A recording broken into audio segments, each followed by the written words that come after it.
Ayan, good morning, good afternoon, good evening Philippines to the world. Ayan. Welcome again, my YouTube channel, Mami Okay Ganda. Ayan. Bihira na lang ako makapag-upload kasi nahihirapan akong mag-edit kasi malakas ang TV sa bahay na to. Kahit anong record ko, talaga namang malakas. May mga sounds kasi kaya nahihirapan ako mag-edit. Kaya minsan nagtatago ako pag ako'y nag-voice over. Ayan.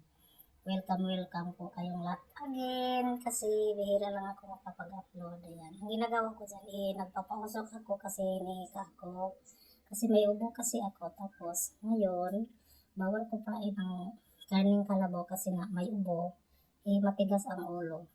Ayan. Nag-adobo kasi yung asawa ko ng karning kalabaw. Kaya ayan, gustong-gusto ko kasi yung karne na yan. Hindi ko talaga ipagpalit yan ng anong kahit klaseng karne, kahit pa may lechon dyan. Basta may karning kalabaw. Karning kalabaw talaga ako. Hinika ako. Tumutunog ng aking dibdib.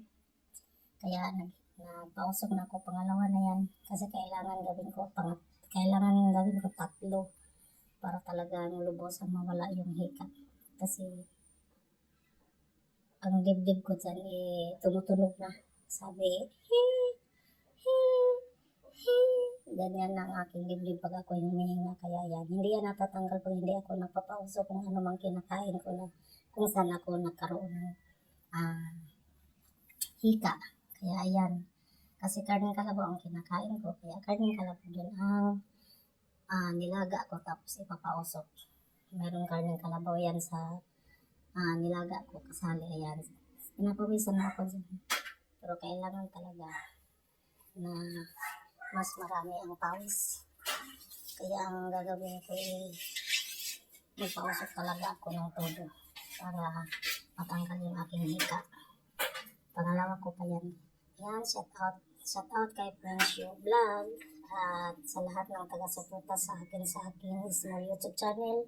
Mami Okay Ganda, maraming salamat po. Kahit bihira lang akong nakapag-upload, sana patuloy pa rin ang pagsuporta niyo sa akin. Ayan. Please like, share, and comment, and subscribe. Mami Okay Ganda. Para naman magkaroon ako ng dagdag ipon na dollar kasi kakunti pa lang ang aking naipon. Kakalahati pa lang. Hindi pa pwedeng ma-release kasi kalahati pa lang. Sana tulungan niyo ako kasi yung pangarap ko kasi kung bakit nag-vlog ako para sa aking 4 na apo na sana magkaroon ako ng sahod para meron akong pang gastos sa kanilang pagka-college. Ayun, doon na yung asawa ko.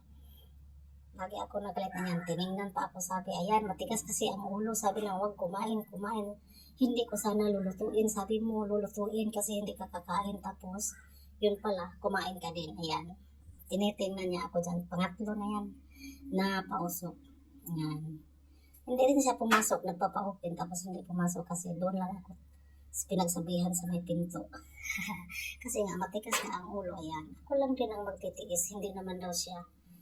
Ayan, pangatlo na yan at ligong-ligo na ako sa pawis. Kaya, pwede na yan. Last na lang yan. Kasi mainit na talaga ang aking tiyan. Tapos, hinihigop-higop ko pa yung amoy ng karning kalabaw sa pagpausok. Yan. At ito naman isa ay naglalaro. Paalang ang nakikita. Kaya, ayan. Yan, maraming salamat po sa inyong suporta at inaamoy-amoy ko pa yan. Ayan. Sana patuloy pa rin ang pagsuporta niyo sa akin kahit bihira niyo lang ako makita sa aking pag-upload sa aking vlog kasi yun nga, nahirapan ako mag-edit kasi kahit saan ako magpunta talaga ang mga video ko ay may mga sounds. Kaya ayan, thank you so much at maraming salamat. Thank you for watching.